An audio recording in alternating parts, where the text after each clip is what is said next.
Welcome back to another episode of the Mana Daily Podcast. Today I am joined with Keith Preston from Attack the System. He is an anarchist sociologist, and he kind of has emphasized his career, I guess you could say, on breaking down the philosophy of what this looks like in application.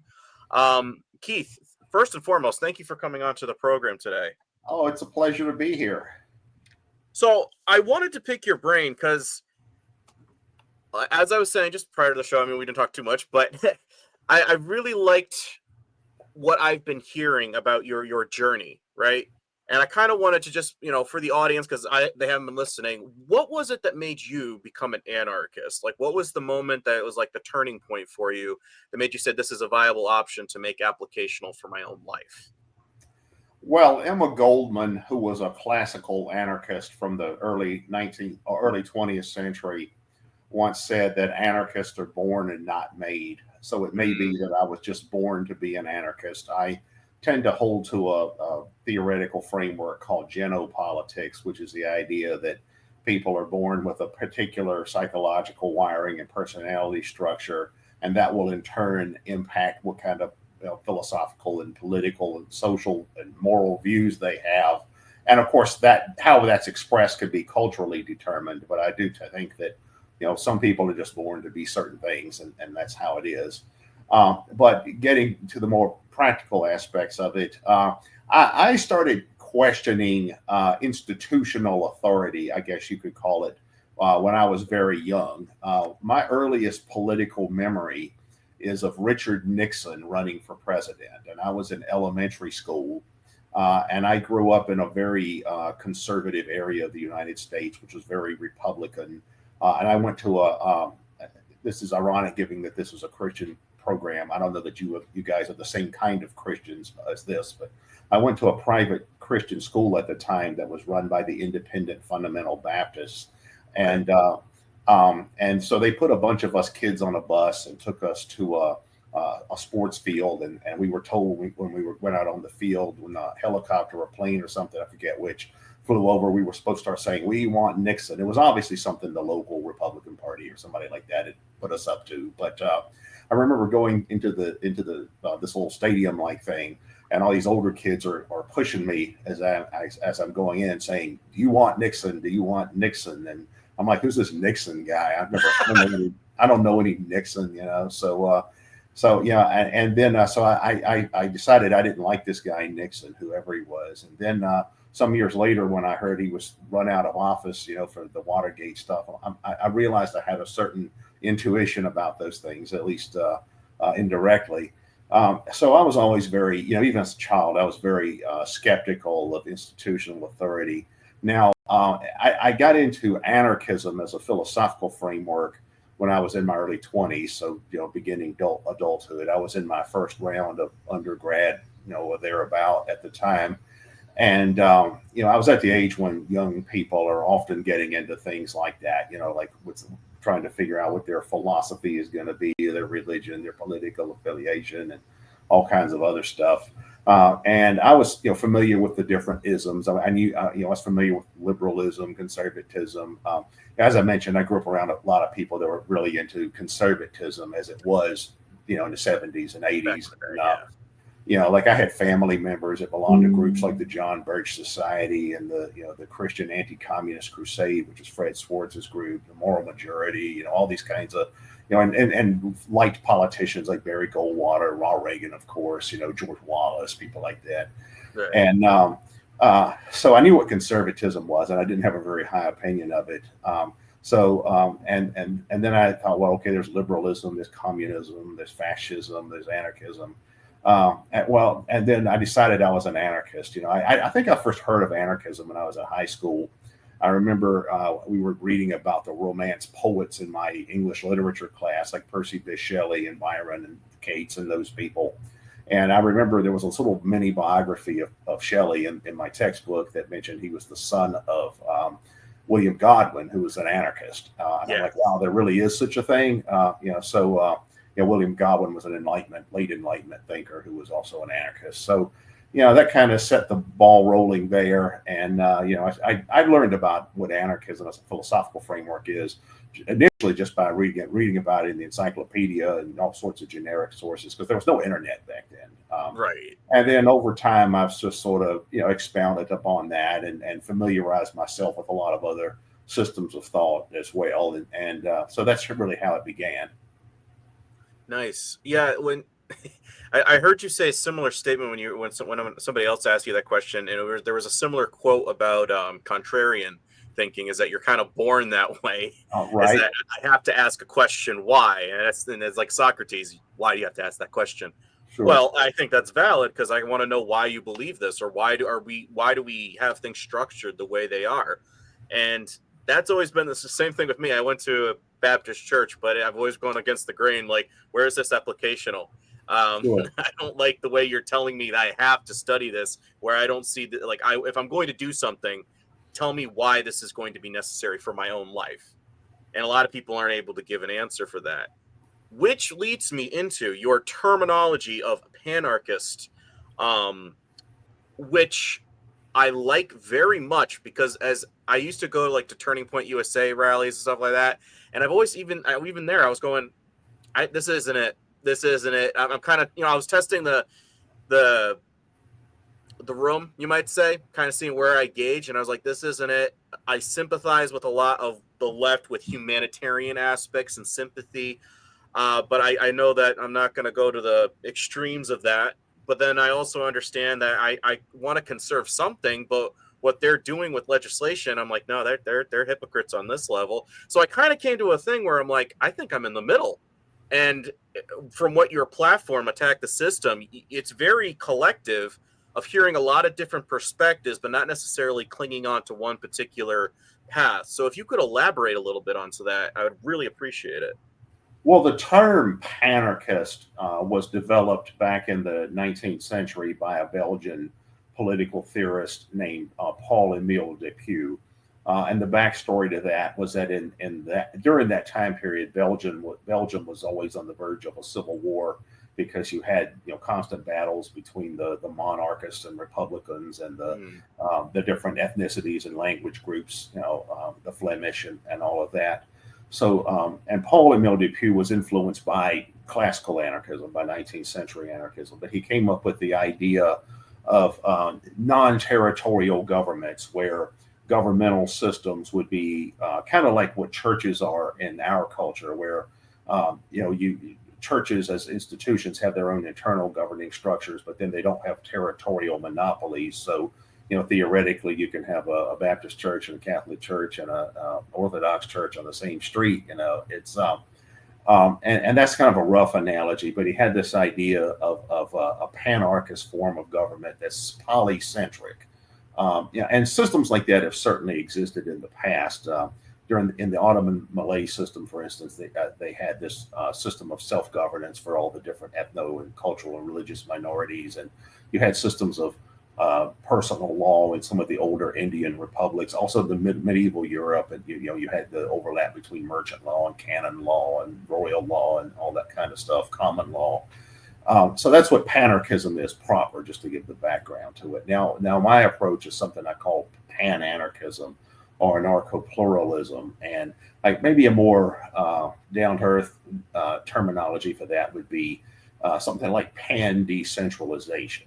Where I'm generally in favor of decentralized, polycentric, pluralistic, political and social and legal and economic systems that are structured in a way that nobody really is able to maintain a monopoly on power. At the same time, you can have a lot of diverse systems. You can have, so it's sort of like a quasi-anarchistic, panarchistic meta system, but then on a macro level, and then on a micro level, it can be, infinite diversity and infinite combination. I'm told I give too many Star Trek analogies, but I'm going to give one anyway. And that's that statement. I think Mr. Spock said infinite diversity and infinite combination. So that's kind of like what panarchism or pananarchism or anarcho-pluralism is on a micro level. So for those who are a little bit more I don't know, nuance to the whole idea, is it similar to the concept of states' rights, but more on an individual, like cuts out the border, then it focuses more so on the individual, would you say? Right. Yeah. Okay. Decentralization, to the lowest level possible, preferably down to the individual level, but at least, to the community level, to the degree that's not possible. And that's an old anarchist idea that goes back at least to the 19th century, maybe longer. As I mentioned, you can find prototypes for ideas like that, from antiquity and the Middle Ages and all sorts of time periods. But yeah, the overall anarchist critique is of concentrations of power. That concentrated institutional power is generally a negative. The social scientist from the 20th century, Friedrich von Hayek, said that the problem with power systems is that the worst get to the top. And just like Lord Acton, the 19th century classical liberal thinker, said that absolute power corrupts absolutely. What they meant by that is the people who are likely to gain power in systems of power are the people who want it the most badly, and they're going to be the most predatory, amoral, sociopathic type of personalities, and we can see that all around us. But and of course, the more concentrated power is, the more dangerous it is. Like Karl Hess, he was an anarchist in the 1960s. He was a former Barry Goldwater speechwriter, and then he got a little bit more radical. But he once said that as Chancellor of Germany, Adolf Hitler was a horror show, but at a town meeting, he just would have been some loudmouth jerk, and that's the value of controlling power, is that it keeps predatory people from gaining power. Right. And that's, I veer right in the middle of like anarcho-libertarian, and libertarian only to the extent of individualist. As in, I'm not going to impose myself upon you, but I feel free. I have the right to ask you questions. Why are you going to do that? Right. Which I think is totally fair. It's not going to impose, but it's not libertarian as in we need to form a party, because I think that's the whole thing. When you think yourself as a collective, you're already establishing basically the idea is like, okay, we don't need a monarch, but we still need to have rulers. It's like, no, that's it. It's taking away from the aspect of being an individual. So as you were just saying, when to seize power occasionally would especially in mainstream government, it usually is backed by violence, right? Or coercion. What is the difference with applicational anarchism that's not causing violence, but it's more of a passive stance? How does that implemented? Well, that's a great question. I think all systems of power, or all state systems, ultimately rest on two things. The first one is acquiescence. Back in the I guess it was in the late 1500s, there was a Renaissance era writer a Frenchman named Étienne de la Bataille, who wrote this piece called Discourse on Voluntary Solitude. And he was asking the question of how do rulers get their power? This was in the era of the rise of the absolute monarchs during the Renaissance era. And he was asking the question of how do rulers get their power? And he decided that it's because most people simply go along with them, because all systems rely on the acquiescence of subjects to a large degree. If large numbers of people just said, nope, sorry, we're not going to cooperate, then a system starts to fail. A classic example of that we can see, certainly, well, it's from my lifetime. I don't know about yours, maybe not from yours, but when the former Soviet Union and the former Warsaw Pact and then the Federal Republic of Yugoslavia, when for 40 plus years, there was this vast communist expanse throughout Eurasia. And then those systems simply collapsed, in some cases overnight or within the space of a few years. Now, some people say it was due to external pressure from the West, and there's some truth to that.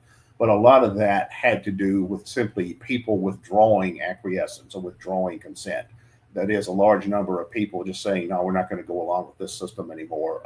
There's that one video where the former ruler of communist Romania, Nicolae Ceausescu, he's giving a speech, and then all of a sudden the people start booing him, and he's really taken aback, has this look of shock because he's never seen that before. Nothing like that has ever happened to him before. And then, of course, within a few days, he was executed on television. but that's an example of people withdrawing consent and a system falling apart. Another example that doesn't involve actually overthrowing a government, but it does involve reversing a policy that was a very far-reaching policy, was the anti-Vietnam War movement. If you look at the war in Vietnam, when the Gulf of Tonkin resolution was passed in 1965, that was the congressional resolution that essentially led to the American invasion of South Vietnam. I think it was something like, unanimous throughout both houses of Congress in favor of that resolution, except for 2 senators. There were a couple of, Ron Paul types that voted against it. But other than that, it was a unanimous decision. And I used to know people that had been involved in the anti-Vietnam War movement as far back as the early 60s. And they would say that in those days, you were taking your life in your hands if you were an anti-war protester. I mean, you needed police protection if you were a protester, not protection from the police. You needed police protection from vigilantes and anti-protesters. And of course, within the space of a few years, the Vietnam War grew to the point of being a mass movement, and largely just through people power, the war ended. If it hadn't have been for mass resistance to the Vietnam War, we'd probably still have U.S. troops in Vietnam today, just like we do in Korea and in Europe and in the Middle East. So that's an example, again, of people withdrawing acquiescence or withdrawing consent.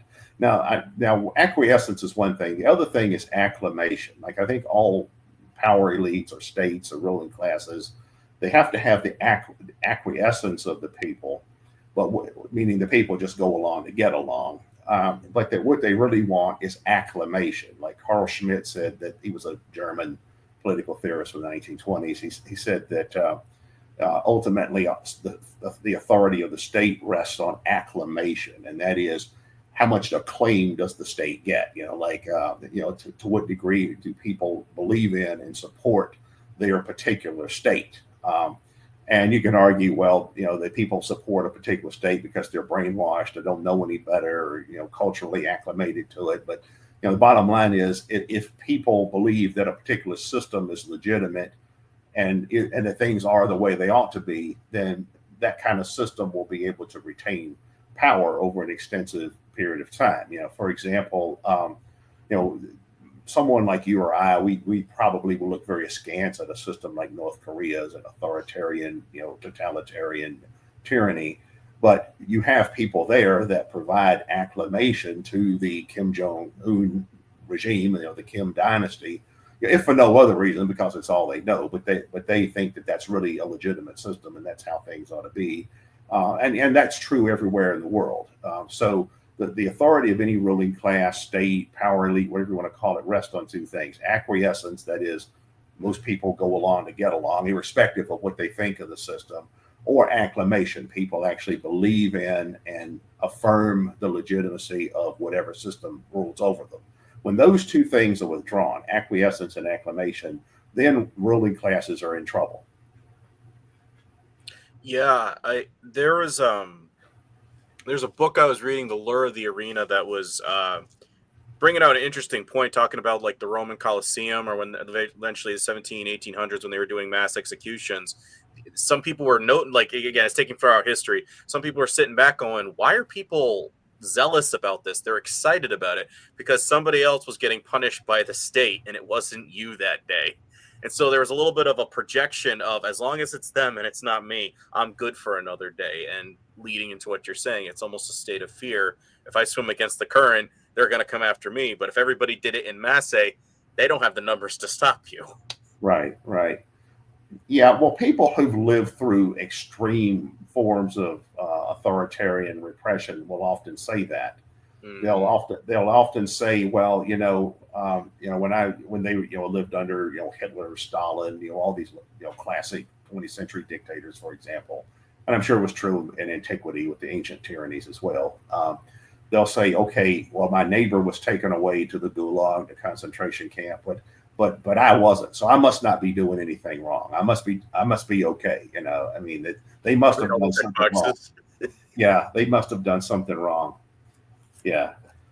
it makes me scratch my head that some people, they're looking at politicians and they're our public servants. I'm like, but they're passing legislation for us to obey them, and if I don't abide or adhere to that, I get put in jail or fined for not obeying my servants' laws imposed upon me. And they raise their eyebrow like, oh yeah, don't think too much about it. But this is how it's sounding when you're explaining we need to have this stuff. I'm like, I don't really think we do. Um, Another aspect, I think. Are you familiar with Michael Parenti? Yeah, I met him once back in the early '90s. Yeah, So lucky. I yeah, really, he's one of the first guys that broke down, as opposed to, oh, socialism is bad, which I'm not, arguing in the extreme sense of Marxism, what it has done. But he was the first guy that explained to me, this is what capitalism isn't telling you about, the imperialism aspect. right, And it really made me start going, okay, so if it's not communism, the communal aspect that they're talking about, from a Christian perspective, I kind of summed it up as this: it's a commune to the extent that the funds are contributed based on the charity of the congregation and not regulated by the constrictions of the state. right. So it's given out of charity, and it's not, dictated like, oh, this has to go here, this has to go there. It's just, no, need funds, here's a little money. And I think you said a word. I wasn't familiar with what the word was. It was kibutsu in Israel. Oh, the kibbutzim, the Kibbutzim, kibbutzim. Yeah, sorry. All right. yeah, yeah. Well, Could you elaborate a little bit on what that is? Because I think that's what I'm aiming at, but I'm not sure full practice what that looks like. yeah. Well, on one hand, I'm very critical of what Israel has become in modern times, Right, same. but in the early history of Israel, before the state itself was founded, you had waves of people who migrated to that region, to Palestine, including Jewish people that combined, Jewish ideals with socialist ideals, and they would set up communes that they called the kibbutzim, and they were very similar to what some of the anarcho-communists and anarcho-syndicalists and people like that developed. They were communes based on socialistic principles, similar to the utopian socialists of the 19th century, like Fourier and Owen and some of the William Morris and some of those kinds of figures. And those are still there, by the way. Now, unfortunately, it's also those parts of Israel that nowadays create some of the most fanatical Zionists, like a lot of the IDF a lot of the elite of the upper of the elite of the IDF come from that kibbutzim culture, because it's turned into something where they're basically just indoctrinated with the Zionist ideology from childhood onward. So it's like growing up in a cult or something. But originally, in the old in the pre 1948 era, yeah, you did have these kind of socialistic communes that were set up by early Zionists. Right, and I do acknowledge, like you were saying, the early aspect, it was implemented good, but then there's the weaponization, is what I Right, would call it, of the right, concept, where again, communism, Marxism, it's gone, oh, okay, now the state has taken control. And I was reading that book by David Marshall, Demanding the Impossible, and how Marx was always arguing with a couple of the guys going with anarchists, like, you guys are a problem. And I'm like, yeah, because he was very authoritarian with how he wanted to structure it, where the other ones are saying, no, let's leave it to the community to decide. And that wasn't of his design. Yeah, well, the anarchists, the early anarchists, were some of the early critics of Marxism. If you go back and look at the writings of Bakunin, Proudhon, Max Stirner, some of those people, they were contemporaries of Marx, and many of them knew him personally. And they would respond to Marxism by saying, well, if you do this, you're going to create a new form of tyrannical state with a new ruling class. And I think that's the main criticism I have of Marxism is that it has a very narrow conception of power relations. It's a very interesting system of thought in other ways that has a lot of insights into certain things. But I think one of the weaknesses in Marxism, and I think it's a fatal weakness, is it conceives of state power solely as an instrument of class power. I tend to lean towards the idea, and I'm certain of it, that the state is an entity that has interest of its own over and above any particular social class in an economic sense. Right. And I think that states, while states certainly make alliances and accommodations to social classes, the state and class can't be separated. It's also true that I think states are over and above particular class interest much of the time. An analogy I like to use is if we compare the kinds of modern systems that we're used to, like in the United States and Europe and maybe some of the East Asian countries, the modern developed parliamentary or presidential states, it's interesting to compare these with the Middle Ages. Like I'd say that, just like in the Middle Ages, they had royal families and dynasties and that kind of stuff. In modern states, you have similar things. You have these political dynasties. You have the Bush family, the Clinton family, right. Increasingly the Trump family, the Kennedys. I mean, there's a lot of these. You still have political dynasties, and you still have the state as an institutional entity that has interest of its own, just like the king and his ministers had interest of their own apart from the wider class system. But then you also have a class system, like the corporate elite and the banking system that we're familiar with. That's really no different than the aristocracy and the manorial system and the feudal system that you had in. I mean, it's different and very different in terms of structure, but in terms of the big picture, the role it plays is very similar. It's like the president of the United States is the new monarch, and the government is the new system of king's ministers, and then the corporate elite or the new feudal aristocracy. Yes. And we have parallels to even to the church. For example, in the Middle Ages, you had the established Roman Catholic Church. I don't know if your listeners are Catholic or not, so no offense, but you did have the established church in some of these older societies. And while organized religion certainly has influence still, I think it's largely been replaced by institutions like the media and by the educational system and by the entertainment industry. I think it's those kinds of institutions and today that have the same role as the church in the Middle Ages, in the sense that they're the disseminator and arbitrators of values, and social norms, and then by extension the ideological superstructure that dominates the ruling class and that the ruling class uses to legitimize itself. There's a reason why all states around the world, they have things like a pledge of allegiance to their flag, or the oaths of office or loyalty oaths. I mean, all states have stuff like that, and that's to convey legitimacy on the state system that exists. I mean, now the nature of that system can vary widely. But the anarchist critique of the state is that the state ultimately is just the mafia writ large.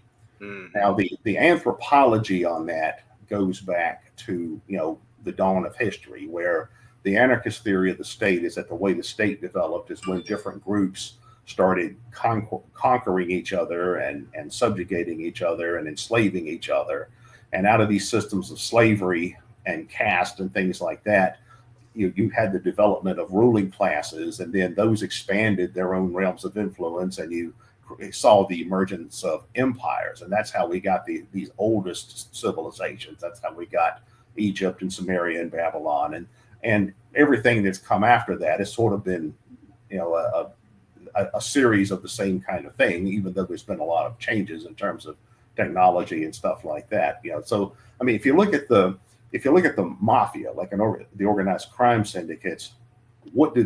Why do they exist? Well, they exist to control territory. They exist to monopolize resources within a territory. They're constantly trying to expand their realm of influence. They want to exploit subjects that are underneath them. They have elites within their own organization that are protected and who profit through illicit or illegitimate means, things that are commonly considered crimes. Theft and robbery. They use violence to eliminate competitors. In other words, they act just like states. One analogy I like to use is to compare the mafia, the New York mafia, with the United Nations. Like if you look at the traditional, it's not as influential as it used to be, but the traditional New York mafia, the five families, you had the top five families, and you had the commission, which was like the governing structure of the mafia. And then you had all these lesser mafia families, as well as these other organized crime groups, all the way down to the street level, like some street gangs and these outlaw motorcycle clubs and stuff like that. You had this vast, network of criminal empires that through which organized crime was structured, with groups like the Gambinos and Genoveses and all that at the very top, governed by the commission. And worldwide, that's how the world functions. I mean, you have the United Nations, and it has its, their version of the commission is the UN Security Council, which, like the commission, it has the top 5 crime families, which would be the Americans, the Russians, the Chinese, the British, and the French. And then you have all these lesser crime families that are aligned with all these bigger crime families in various ways. Whether it's the Saudi Arabians, or whether it's the North Koreans and many others. So that's the anarchist view in a nutshell. The anarchist view is that statecraft and politics and ruling classes, power elites, imperialism, all of that is simply like organized crime, only much bigger. Wow, you just surmised that perfectly in a capsule of yes. What you were talking about with the religious aspect. I was reading like some of Avril Manhattan's books that was talking about the alliance between Moscow and America, but then like the Catholic Church was acting as like an intermediator, and during World War II, the Catholic Church was aligned with Hitler. Like it was always, it's favoring who's ever in control at that time to see what they can get out of it. But at the same time, it's over here saying, yeah, they're good, they're covered by us. During the American Civil War, they gave Jeff Davis a thumbs up, saying, yeah, he's legit, and this caused a whole bunch of deserters to happen in the Union side. So it's an aspect we don't often consider, but it does play a major role on prompting how these people, think. As well, I was thinking of the economic hitman with John Perkins and surrogate warfare, when you were talking about the subclass of the families, quote unquote, how they're contracting out their dirty business to the lower families, quote unquote, or countries, and they are reaping the benefits overall of how this is structured. That was brilliant. Yeah, well, on that latter point, if you look at the history of American foreign policy, for example, throughout American history, the United States has frequently behaved aggressively towards other peoples and countries and things like that. Right. But just as frequently, they've also used these so-called subcontractors. That was particularly true during the Cold War. For instance, if you read the works of, say, Noam Chomsky and people like that from the 70s and 80s, they talk about this. They talk about how the United States had this vast network of client states in the third world that were, these extreme military dictatorships and institutions like that. And then they would maintain death squads and state terrorist groups and that kind of thing. And the United States would use these systems to eliminate competitors or rivals or whatever, but in a way that sort of created cover where the Americans were not able, didn't really have to directly get their hands dirty. And back in the 1980s, when the civil wars in Central America were going on, in countries like Nicaragua, El Salvador, Guatemala, some others, I was involved in the Central America Solidarity movement. But the way that a lot of that worked was, El Salvador is one example. In fact, I actually wrote a book about this, about the Civil War in El Salvador in the 80s. What was going on there was you had an American puppet regime that was a military dictatorship. It was ruled by this guy named Roberto de Busen, who was an avowed Nazi. And his party was called the Arena, the Republican Nationalist Alliance. They're still there in El Salvador. And what they did was they would organize death squads to go out and slaughter whole villages of people that were thought to be sympathetic to the rebel forces that were fighting against the government. And the Americans were sending $1 million to $2 million per day to the government of El Salvador throughout the 80s. El Salvador is a country about the size of Massachusetts. Yeah. So it's the Americans are sending millions of dollars a day to El Salvador to organize death squads and to fight against the civilian population of the nation.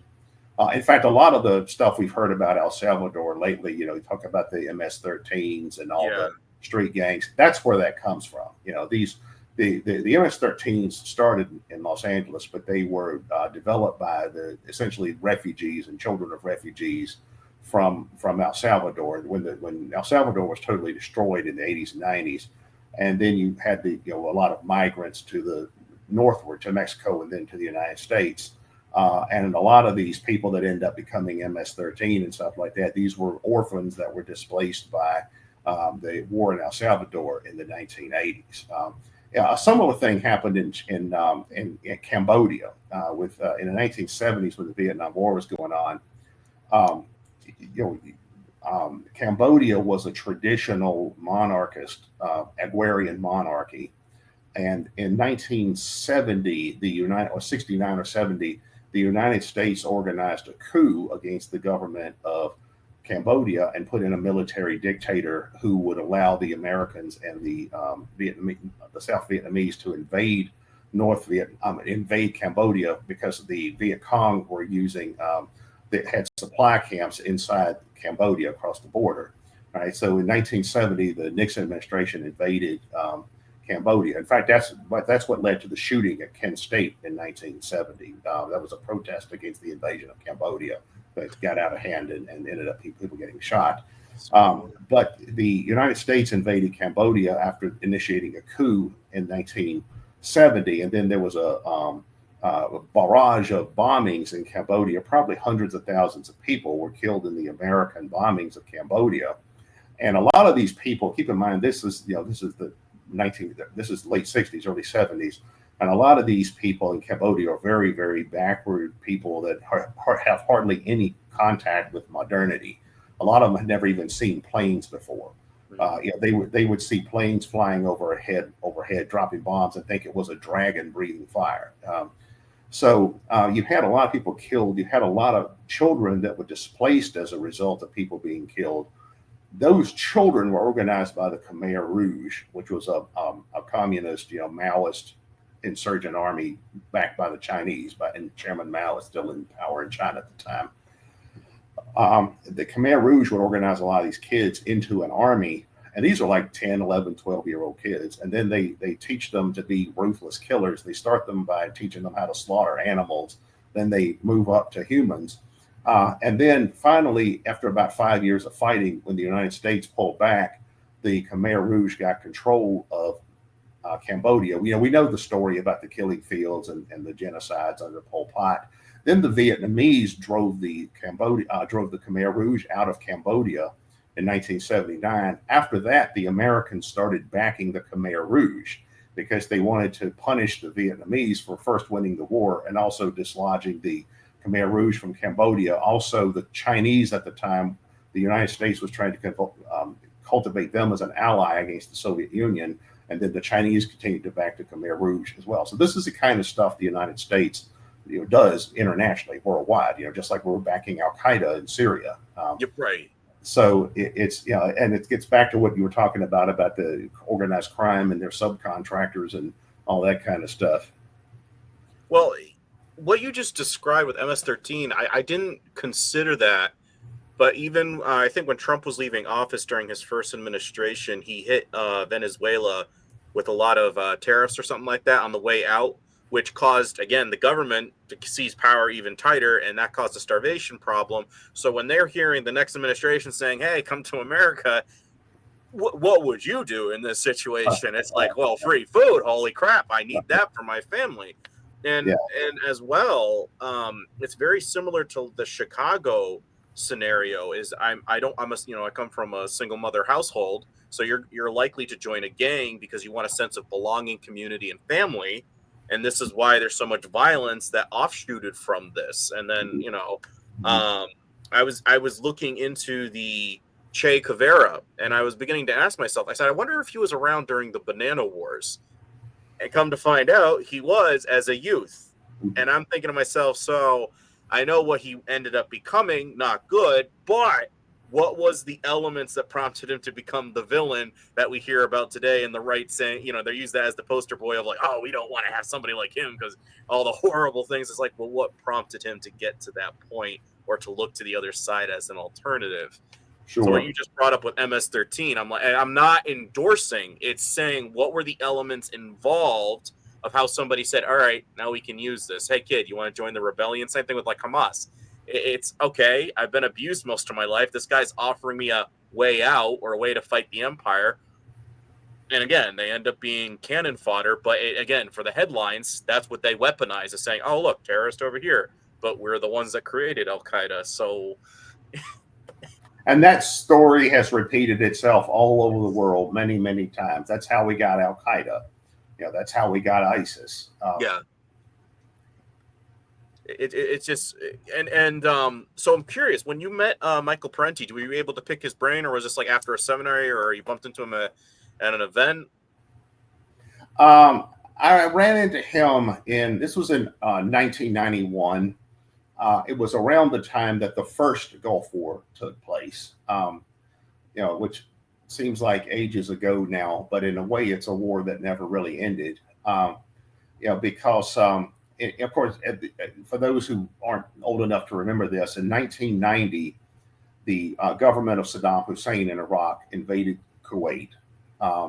And it's disputed as to what the reasons for that were. Some claim that Kuwait was stealing oil from Iraq's oil fields. Some claim that the Americans initially gave Saddam a green light to invade, saying they wouldn't intervene and kind of set him up. But whatever happened, Saddam Hussein invaded Kuwait. And then the Americans cooked up all kinds of well, not just the Americans, the Kuwaiti royal family cooked up all kinds of wild tales about stuff Iraq had supposedly done in Kuwait, like smashing babies out of incubators, and which was later revealed to be a total fabrication. I'm not to say that the Iraqis didn't do bad things in Kuwait, but there was also a lot of the usual war porn atrocities that came out of that. And so the United States put together this coalition of UN forces. I mean, the United States controlled certainly at the time controlled the United Nations, and drove Saddam Hussein out. I remember when that happened, I was very opposed to that particular war because I knew there would be no end to it, and there wasn't. Even though the initial victory by the coalition forces, the UN forces, was fairly quick. After that was the 12 years of sanctions and hundreds of thousands of deaths under the sanctions, and then there was the second war. Some of that is what led to some of the terrorist attacks on the United States. The retaliation, like the Khobar Towers and the coal, and then ultimately September 11th. Those were all factors that motivated a lot of that. Then, of course, there was the second Iraq War in 2003, and in a way, it's still going on. So I knew at the time there wouldn't be any end to that. But yeah, it's just another example. It's just another example of that. But as far as Parenti, Parenti at the time was going around doing lectures criticizing the foreign policy apparatus and assumptions behind this particular war. So I went to see a Parenti lecture, and I spoke with him for a little while. Afterward, I don't recall we talked about anything especially profound or revealing or interesting. He was one of the first people I've ever listened to that made me relook at as opposed to just hearing the buzzwords of what the right side is saying. Now it's making me go, okay, I did not know about that policy. Okay, we kind of instigated this, and it's made me rethink of both the polar opposites of the dichotomy between communism and capitalism. I was kind of summed it up with capitalism is kind of like the independent of self-accumulation. How much can you make? And again, making you ignore what the billionaires are doing and all this other stuff. Whereas communism is the individual is subordinate to a collective of elites, and therefore is an anti-individual concept, right? Right. So I'm almost more so for the barter and trade, but we only use money when we go into town, ideally, because money is the root of love of money is the root of all evil. And then as we see both sides, when they get power of that, it seems like they forget about what they set out to do, and they forget the constituents and they start supporting the corporations. I think you said in another episode that I was listening into, the idea of anarchism has always been being against imperialism. Could you elaborate a little bit of where that probably first started and how that's still applicational today, and kind of in veering what we've been talking about? Well, imperialism has existed for as long as states and ruling classes have existed, because that's their main function. They're always trying to expand their own territory and control over resources and populations and things like that. So the idea behind imperialism is that you're trying to extract resources from elsewhere, without the consent or acquiescence or benefit of the people there. Imperialism can assume multiple forms. For instance, there are some Marxists who will claim that the Soviet Union was not imperialist because it didn't try necessarily to extract resources from the territories it dominated as much as it was about political control. But I'd say that's still a form of imperialism. It's because the goal there was to use the surrounding territories as a buffer, as a geopolitical buffer against the outside, against the international powers. So that's another type of imperialism. But yeah, I mean, as long as anarchist movements have existed in the modern era, anarchists were some of the first critics of imperialism. Like, if you look at how the world was structured, say in the 19th century, it's actually very similar to the kind of world we're moving back towards now, because it was a system of multipolarity where the British Empire was the largest player on the field, but they were kind of like what the United States is now. They were the largest player on the field, but they weren't the only player. You also had the French Empire. You had the United States was growing as a continental power. You still had the Ottoman Empire. You had all the other European colonial systems. The Germans, the Belgians, the Dutch, the Italians. They all had their own colonial systems and holdings throughout Asia and Africa. You still had the Russian Empire, of course.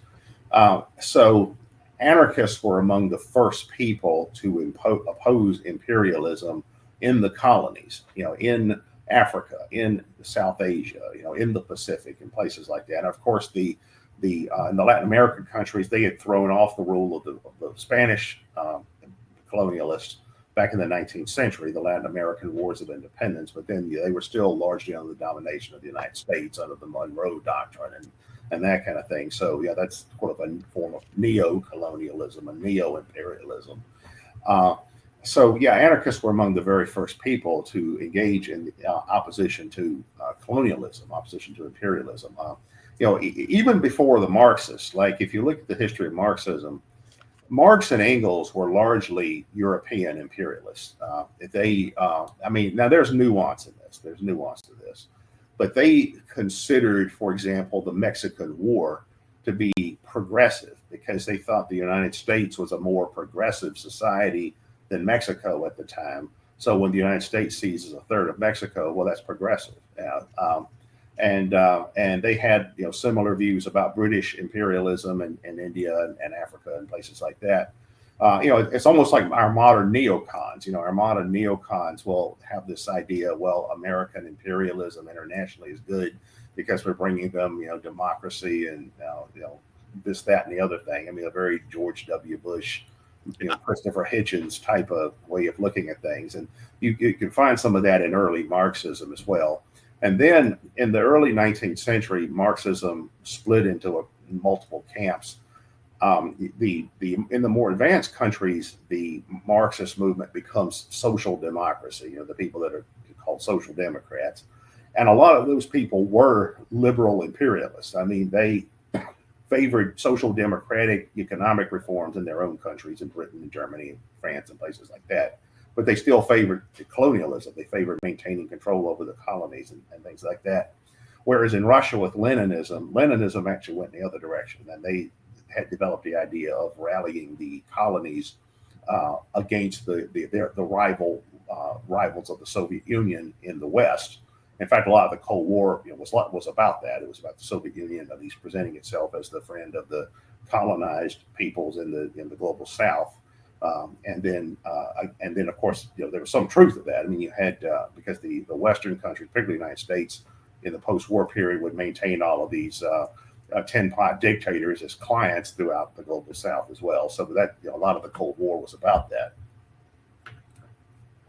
Yeah, I think that's something that a lot of people don't seem to understand, is that even though the terminology's changed, the groups and the movements have always been relatively the same with the philosophical mindsets of how these things are implemented.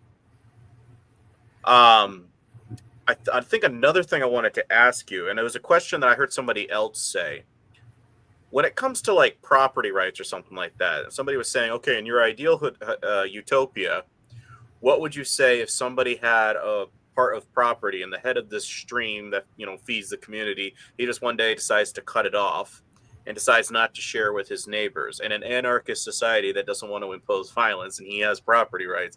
How would you solve that as a problem? And again, I'm bringing this up because I know some people might say, oh, you both sitting there, you sound cute, blah blah blah, but I'm talking like for a problem that's implemented on a more micro scale, what would that look like if that was like a situation that came up? Well, anarchists don't agree among themselves on what property rights are. There are some people on the more conservative end of anarchism, the anarcho-capitalists, who have a kind of a strict John Locke type of view of property rights, like the Murray Rothbard types.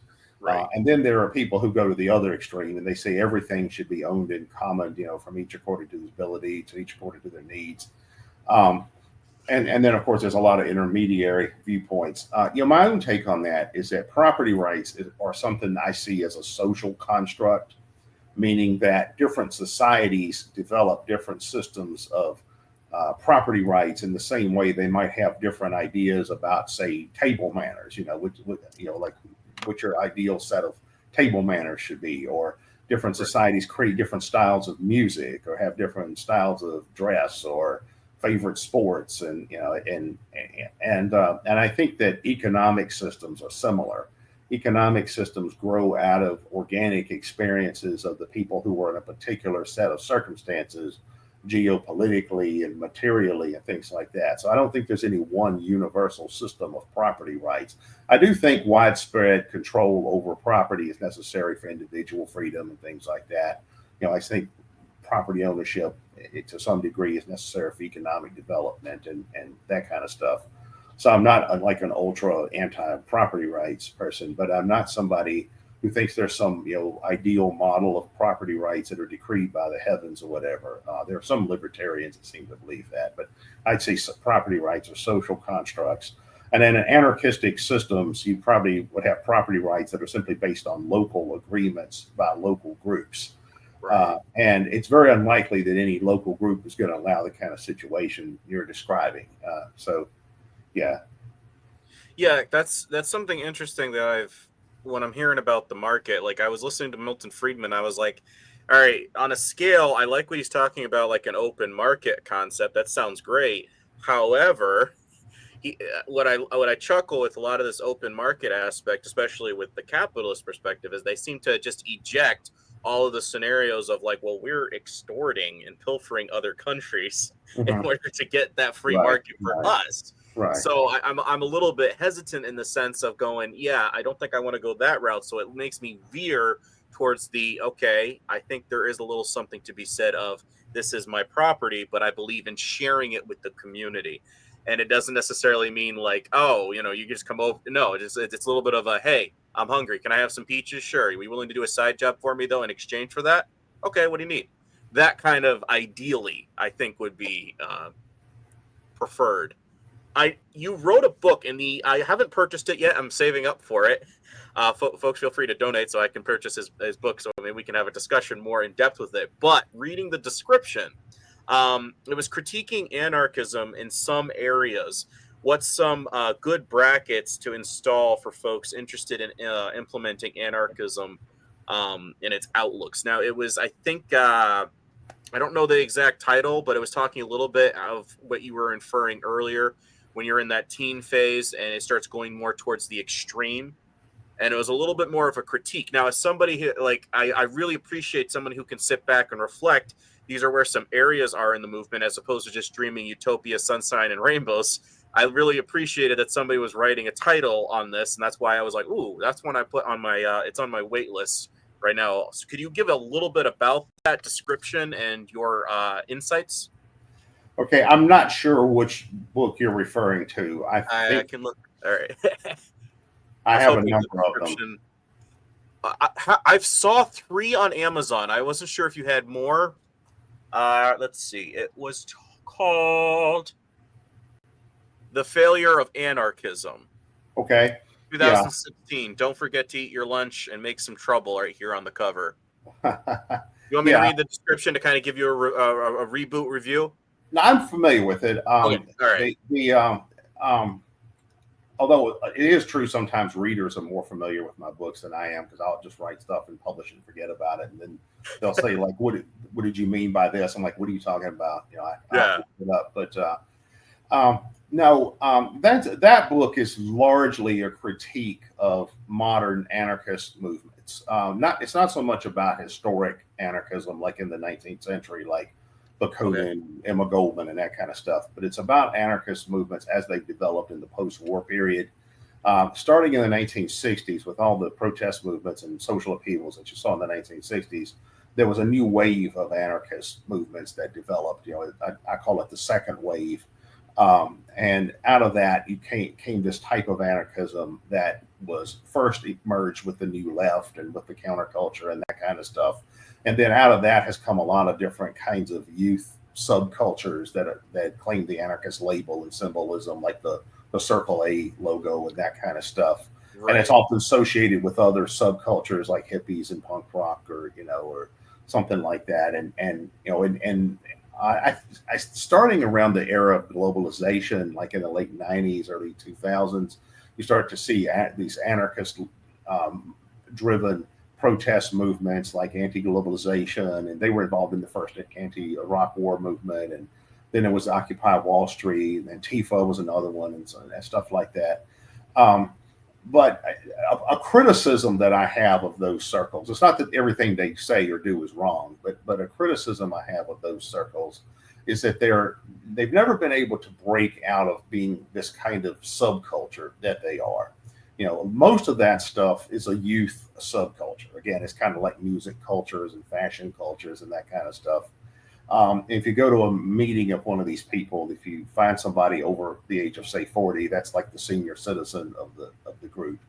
Um, and to the degree that there's any political seriousness to these groups, they just sort of piggyback on MSNBC. I mean, they just say things that you could pick up from ordinary progressives, and then they tend to frequently embrace whatever cause celeb of the day that happens to be popular among elite intellectuals and that kind of thing. And that's not to say all of that is wrong. They may have a valid point with a lot of that kind of stuff. But those particular flavors of anarchists, the criticism I had of them is that they never developed a way to break out of that kind of subcultural ghetto and create an anarchist mass movement that's Something actually meaningful. that can actually challenge the powers of the state and other institutions. Like if you look at the history of anarchism, there were anarchist movements in past times that were very large and included millions of people and became genuine threats to states. I mean, in Spain, for example, you had an anarchist mass movement that was a major participant in the Civil War. Not that I'm in favor of Civil War, but that was one example. You back in roughly the late 19th century, anarchists were like the premier revolutionary movement worldwide. In fact, you even had a wave of anarchist terrorism. I'm not endorsing that either, but you did have a wave of anarchist terrorist groups that were somewhat similar to, say, the Islamists or something like that, later on.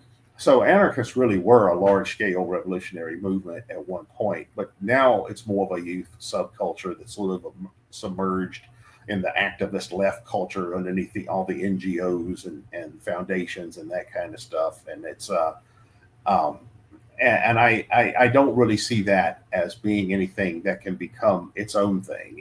It's not going to translate into an actual anarchist mass movement that actually challenges all of these systems of institutional authority. Instead, it just sort of piggybacks on other things. They just become progressives under another name. I mean, I've always kind of picked on them and called them anarcho-democratic partyists and anarcho MSNBCers and that kind of stuff. I mean, again, it's not that everything they say or do is wrong, but this is a limitation of that scene.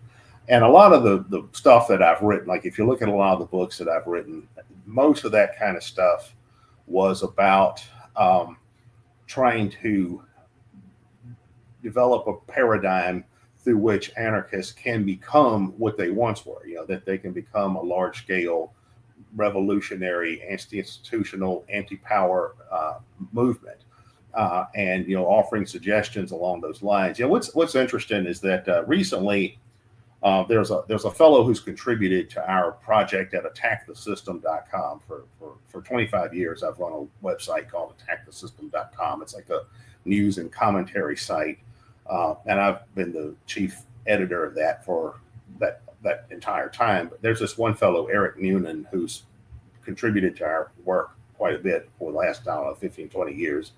And he created this anthology of writings by myself and other people. It's about 700 pages long. It's in the process of being published as a series. In fact, my latest book is the first part in that series. Recently I took that anthology and I ran it through an AI program, and I asked AI to do a deep dive and say, okay, if all the stuff I predicted in these writings, what has come true? And it turned out I actually did pretty well, because I was most of the stuff I've actually predicted would happen just analytically. It has largely either come true or is coming true now. Mm-hmm. At the same time, many of the things that I was suggesting as an antidote to some of these problems has not happened. I guess the two main things. Most of my published work was written during generally in the 2000s and early to mid 2010s. So that was the era of, peak unipolarity and geopolitically, the American empire, peak globalization, peak neoliberalism, peak neoconism, peak democratism, what I call totalitarian humanism. It's a different story there. But, and I just through observing trends at the time, I started creating an analytical model where things were likely to head in the future. And a lot of that has since happened. We started to see the rise of multipolarity with a pushback by the BRICS, and we've as the cultural left has become increasingly hegemonic. Now there's being a pushback from the right, and then in addition to widening class divisions and political polarization and all these kinds of things that we see going on now. So my analytical predictive model was fairly accurate. But then I would say that, the antidote to this might be, and I would suggest things like left-right crossover popular movements, as well as things like we've been talking about, like pan-decentralization, and that none of that has happened. So it's like my analytical model was largely correct. My proposed solution is either incorrect or just ignored. And I think a big part of that was people in a lot of radical spaces have not been able to break out of these different kinds of radical ghettos that they find themselves in. And a lot of these ideological systems that people hold to, I think, are largely outdated. For example, if you look at all the different ideologies, I think the libertarians, for example, are pretty good on the state, but I think they miss the ball when it comes to things like plutocracy and economic problems. You mentioned Milton Friedman before, Exhibit A. All right. Well, Ayn Rand is Exhibit A, but I can't stand her. Sorry. You and I both. Then, Well, because of my interest in anti-state philosophies, I've often been asked what I think of Ayn Rand, and the short answer is nothing. But but the libertarians are pretty good on the state. I think the Marxists are among the best when it comes to class theory and class analysis. Conservatives are often the best when it comes to the more modern add-ons to ruling class power, like the administrative state, the managerial state, the therapeutic state, some of that kind of stuff. Whereas the left is better when it comes to more traditional forms of oppression, racism, patriarchy, religious persecution, that kind of stuff. And even the extreme right can be helpful when they point to, say, the limitations of like if you go back and one of my books is about this. If you go back and you look at what the old school conservatives and reactionaries said about classical liberalism or what they said about modernity, some of that turned out to be fairly accurate. They said, well, you're going to lose this. Move in that direction. There's things you might gain, but things you might lose. I have a book called Thinkers Against Modernity that goes into that as well. So a lot of these different philosophical systems and ideological systems have valid points, but I think a lot of them miss the boat about a lot of other things as well. And the anarchist, I think, potentially have the best overall critique of systems of power. I did a presentation at a conference in Portugal last year where I talked about this, where I provided an anarchist analysis of states, of ruling classes, of power elites, and of empires, and talking about how these systems of power all intersect with each other. It's not just the capitalists, it's not just the politicians, it's not just the military industrial complex, it's not just the cultural institutions. They all intersect and create systems of power, and not just in individual countries, but worldwide as well. And we need to develop a more comprehensive critique of how these systems work, I think. And then that gets to the different divisions among different types of anarchists. I tend to think all the different hyphenated schools of anarchism, because it's been said that there are as many types of anarchism as there are other philosophies put together. And that's, almost true, I think. But in some ways, I think things like anarcho-capitalism and anarcho-communism and anarcho-pacifism and anarcho-insurrectionism and religious, spiritual Christian anarchism and anti-clerical anarchism and anarcho-feminism and anarcho-primitivism, whatever, all these different kinds of types of anarchism are natural complements to each other. Like it's often been said by scholars of anarchist history that Lao Tzu, the ancient Chinese philosopher, may have been the first anarchist, and then he had this concept of the yin and the yang about how opposites complement each other. And I think that's true when you come to all these different philosophical systems within the anarchist framework as well.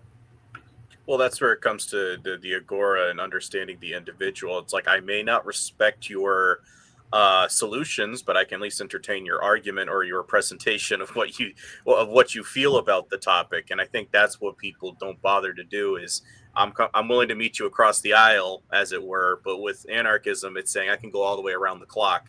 12 o'clock has this thing, but they're in common with 6 o'clock because they're parallel with that. But we got a little something here at 2 o'clock where we might be able to glean something off of. When you were describing the reactionary aspect of MSBC, I was like, so basically we're getting a anarcho blackface. It's what they're doing. Yeah. They're putting on our mask, but it's like that's not us. We don't know you, kid. Yeah. So, well, the thing is, a lot of those people are fairly young, and they're still a product of the wider culture. I mean, they grew up in the public school system. They went through the university system. They got their ideas from the media and the entertainment industry. And so it's that kind of, the ideas of the cultural elite just kind of trickle down to them. And then they develop this kind of militant, oppositional defiant syndrome version of that. Well, that it's just reckless rebellion, not a rebel without a cause, if you will. Transgressiveness for its own sake. Yeah. It's just like, I'm crazy. It's like, yeah, but you have no focus. So good luck with that. Right. Another thing I wanted to ask you, and we'll round up with this, and then one other question. You were talking on another show. I think it might have been Anarchist, the podcast.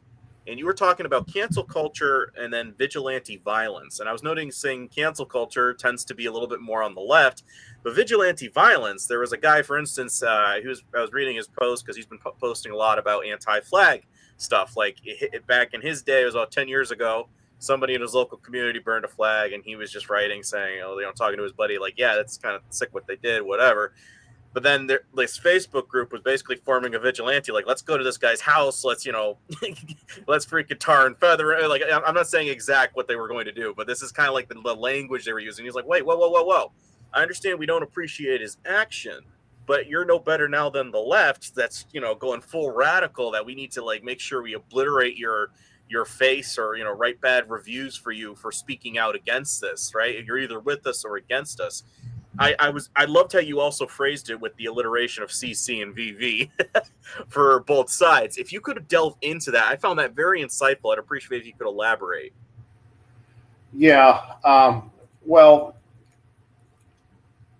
probably the main disagreement that I get from people who are familiar with my work is, even though they're coming at this from different angles, there's always this view that they think I don't give their tribe enough sympathy. It's like as if that were my purpose.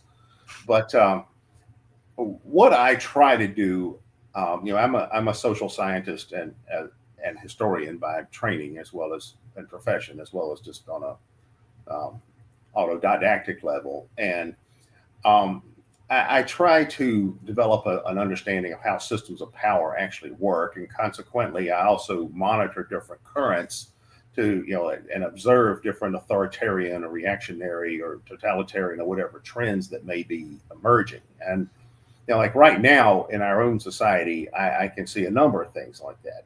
I think the Trump movement, for example, is because he's the actual president, that's moved into the forefront, and that's becoming something very similar to the Erdogan movement in Turkey. If I had to compare Trump with other world leaders of today, he seems closer to Erdogan. I think an American Erdogan is developing. And of course, you have, along with that, you have this kind of right wing reactionary movement that's developed as the base of that, so to speak. There's this thing that I call totalitarian humanism, and then that's my term for woke, PC, social justice warriorism, whatever. I actually have a video presentation, What is Woke, or something like that. It's about an hour long. It was originally done for a conference in Moldova last year, but in that, I really delve into the intellectual roots of woke and the social role that it plays. But that's there as well. Still, I mean, it's being sort of eclipsed at the moment by this American Erdoganism, as I call it. But it's still the self-legitimating ideological superstructure of sort of like the liberal class and the cultural elite, and the kind of folks who read Atlantic magazine like it's the Bible, and and then you also have other currents of that type. On the right, you always have, certainly in America, you have this kind of racist, xenophobic, know nothing or white supremacist subculture that's always been there. And then you also have this kind of very reactionary religious subculture that's always been there as well. It's very exclusionary, or authoritarian. And then on the other side of the cultural and political spectrum, you have, I call it American Maoism, and that's these Antifa people that like to go around and beat people up for, not wearing a mask, or saying something politically incorrect, or whatever. And I've also seen a current develop that I call racial retributionism. For example, there was a guy that was getting a lot of press back during the Black Lives Matter period. This guy named Ibram X. Kendi, and if you actually dig deep into this guy's writings, he's basically an American version of somebody like Robert Mugabe. It's I mean, because he's black in America, he's considered to be on the left, but in any other cultural context, he'd be considered fascist. And so you have all these different currents like that have emerged, and then different ruling class factions try to weaponize or cultivate some of these as constituents or shock troops or whatever. And right now, that's what a lot of our politics is.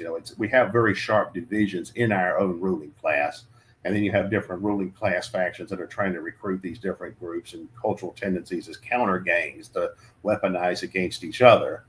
And all of them can be authoritarian. That's one thing some anarchists, I think, miss, is that different types of anarchists, because they tend to have all these different hyphens.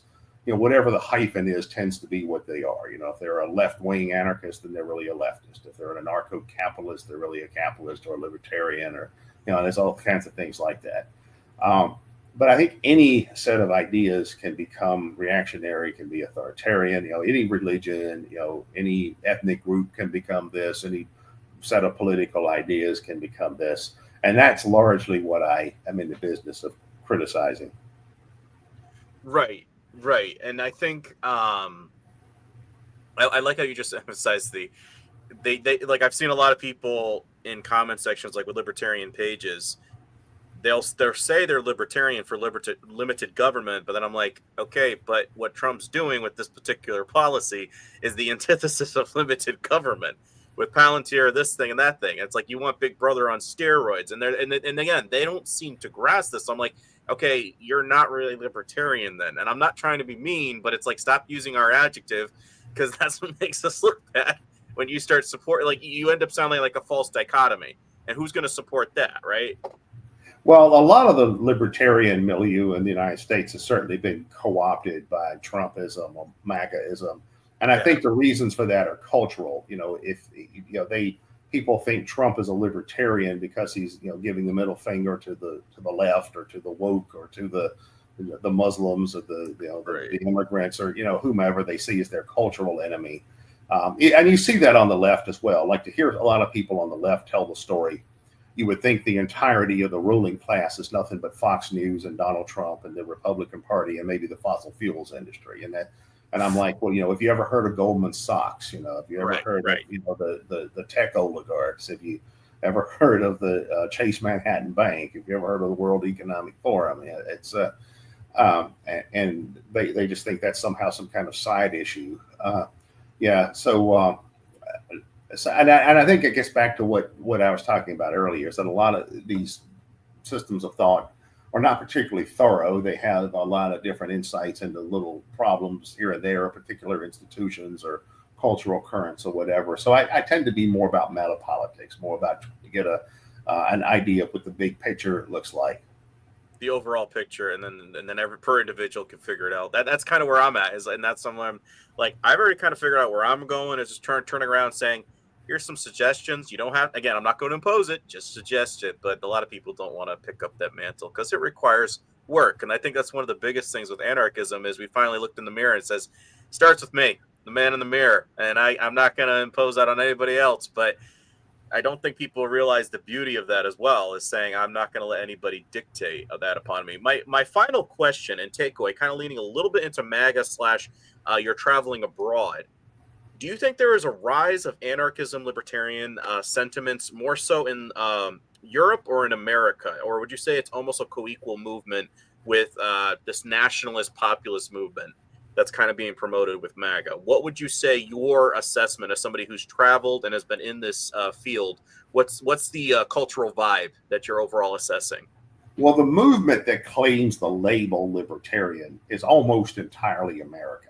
And that's a uniquely American movement. The kind of Milton Friedman to Murray Rothbard axis is derivative, I think, of the kind of petty bourgeois English Protestant culture that American society has evolved out of.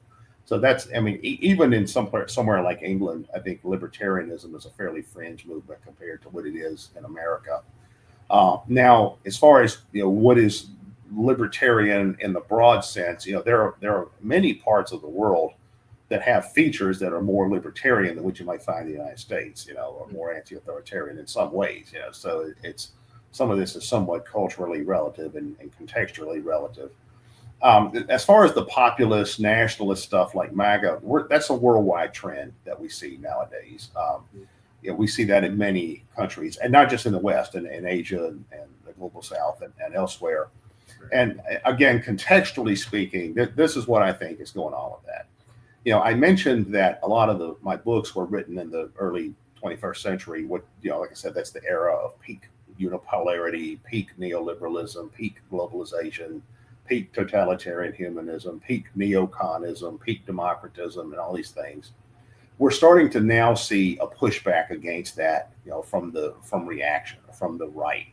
What I would compare it to, on some, maybe the scale may be different, but in the post-Enlightenment era, we've seen different waves of reactionary movements at times that are sort of like pushbacks against the legacy of the Enlightenment. One was the Concert of Europe after the Napoleonic Wars. There was the Congress of Vienna, and then you had the royal houses of Europe trying to reclaim their position, and in the aftermath of the French Revolution and things like that.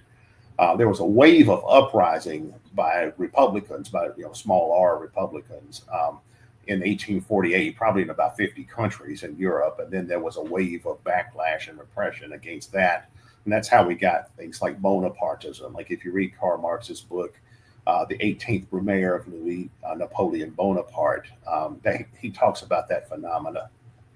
In the late 19th century, there was also the rise of authoritarian nationalism, similar to what we see in certain parts of the world. You saw that through figures like Bismarck and Garibaldi and some of that kind of stuff.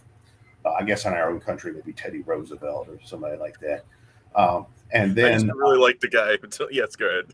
Yeah, but And then, of course, there was interwar fascism. That's probably the most extreme example, but we haven't really gotten to that point yet. In the post-war period, that was interesting because in the post-war period, you had the decolonization effort, where you had the proliferation of a lot of new countries that were former colonies. Then a lot of those quickly fell into dictatorships as well, left and right.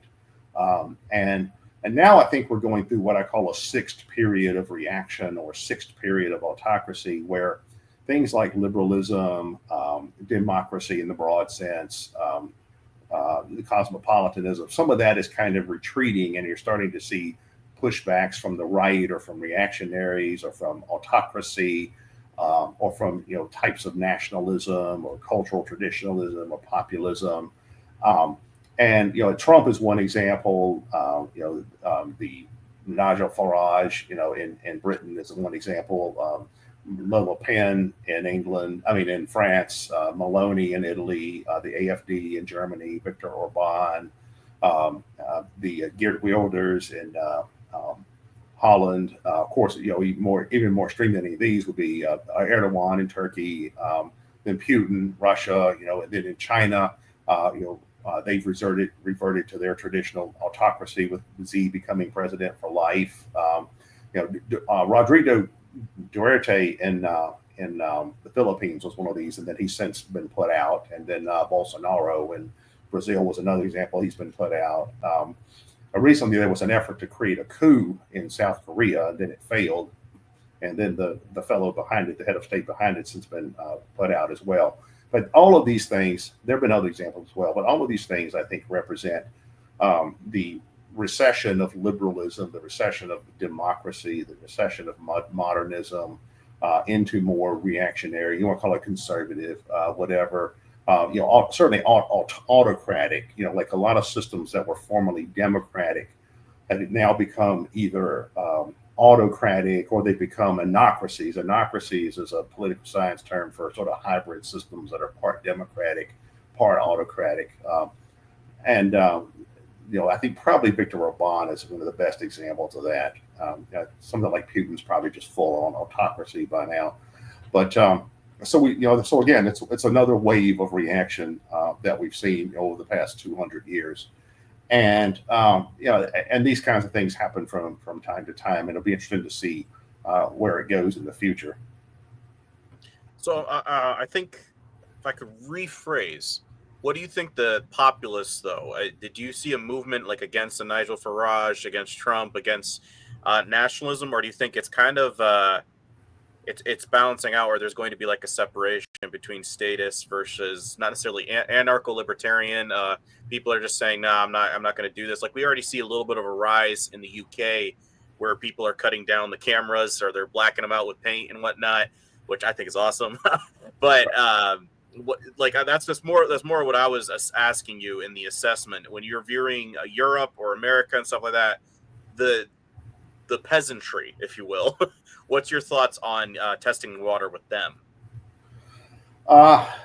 Well, I'm not very optimistic about that from the point of view of somebody who has pro-anarchistic values or beliefs, because what we're moving towards is a time very similar to the 19th century, where it was a time of very rapid social change, very rapid economic change, very rapid technological change. And along with that is very far-reaching social dislocation. If you look at the 19th century, for example, you saw the growth of classical liberalism, of industrialization, of capitalism, the entrenchment of the Enlightenment. What we're seeing and what we've seen in more recent times is the digital revolution.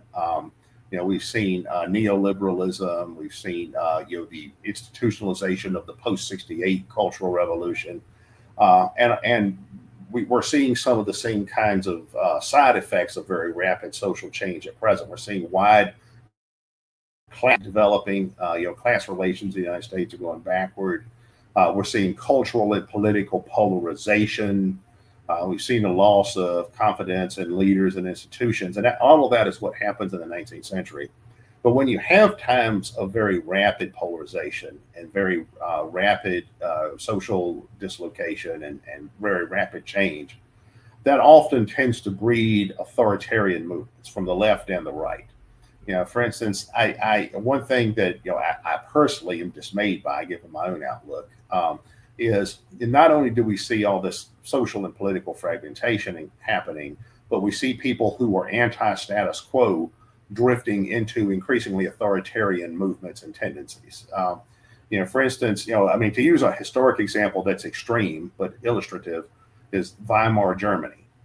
After World War One in Weimar Germany, you had the first time ever you had a democratic republic in Weimar in Germany, but it was a mess. They couldn't hold a stable government. They couldn't address real problems like economic collapse, and people started drifting more and more into extremism. And by the end of the Weimar Republic, the two largest parties were the Nazi Party and the Communist Party of Germany, aligned with Joseph Stalin. What I'm seeing is more people, who are anti-status quo, getting increasingly oriented towards authoritarian movements and towards extreme polarization. In the sense that that's not necessarily conducive to more libertarian type value systems. It's more about you want to impose yourself on the other tribes, or you want to do them in before you think they're going to do you in. I'm seeing that, like, for example, one thing I find very disconcerting is people on the conservative side of the spectrum who think all of this deploying the military to American cities to function as law enforcement. They think all this is a wonderful thing because they're sticking it to the blue cities and to the left, and then deporting immigrants to a concentration camp in El Salvador, or and things like that. They think this is wonderful because F those immigrants. It's I've seen that on the conservative side, and then on the other side of the spectrum, again, we've talked about the cancel culture and all of this kind of stuff. I remember that in the 70s and 80s, the left tended to be the pro-civil liberties party, and they would defend the rights of even people they couldn't stand personally, like neo-Nazis and free speech and all that kind of stuff. But over time, I've seen the left move away from that. It's becoming more of a type of authoritarian leftism. It's about like bash the fash and that kind of stuff. And so I see libertarian-oriented, broadly defined, small L libertarian values retreating in all these radical camps, as well as in the state itself. I'm not particularly optimistic. I see all these movements being more about trying to attack and suppress what they think are their cultural or political rivals than anything else. Yeah, they're starting to emphasize culture as opposed to their personal sentiments on matters, and that's what I think is the problem with statism, is that you become part of the collective and you're not thinking for yourself anymore, right? Everybody talks, you don't know how to think for yourself. You can't hear yourself think. Keith, thank you so much for coming on to the show. Do you have any current books, any things that you have to recommend, and also your website where people can find you? Please feel free to shoot them all off before we close out. Sure. There's a website called attackthesystem.com that contains the archives of my writings and other writings. It's a sort of a news aggregate as well, news and commentary site. It's very voluminous archives. And my most recent book is called Philosophical Anarchism and the Death of Empire. It's published by Black Front Press, and that's owned and operated by Troy Southgate, and you can find him on Substack or Facebook, or you can. There's also information on how to order my most recent book. It's right there on the homepage of Attack the System. So that's my most recent work. And there's also a publishing company called Black House Publishing that I've published about 6 books with in the past. If you go to their website at Black House Publishing, you can find some of my older books as well. And if you just Google my name, just Google Keith Preston, anarchist, you can find all kinds of stuff about me, including what my critics and enemies say about me. So you could get all sides of the story. And you can find a bunch of old interviews with me on YouTube and places like that as well. So I'm all over the internet. Well, that's awesome. Yeah, basically, if you're not making critics, you're not making any movements. So that's the best part about what Yeah. you're doing. And then with me, folks, I wore this shirt actually in regards to our topic.